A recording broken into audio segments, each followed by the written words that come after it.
পারবে? বলো।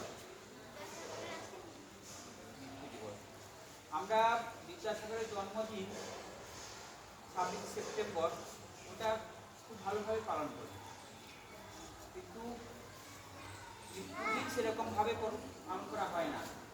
কিন্তু আমাদের বিদ্যালয়ে বিদ্যাসাগরের মূর্তি রয়েছে, আবদ্ধ মূর্তি। আমরা সেখানে পুষ্পার্ঘ্য অর্পণ করলাম, সবাই ছাত্রছাত্রী, শিক্ষক শিক্ষিকা সবাই মিলে তাকে শ্রদ্ধা জ্ঞাপন করলাম। কারণ বিদ্যাসাগর হচ্ছে আমাদেরই মেদিনীপুরের গর্ব। তিনি আমাদের মেদিনীপুরেই জন্মগ্রহণ করেছেন, বীরসিংহ গ্রামে। সবাই জানো তোমরা, বীরসিংহ গ্রামে তিনি জন্মগ্রহণ করেছিলেন, কিন্তু ছোটবেলা থেকেই প্রচুর মেধাবী ছিলেন। তাঁর লেখা অনেক বই রয়েছে। সবচেয়ে বিদ্যাসাগর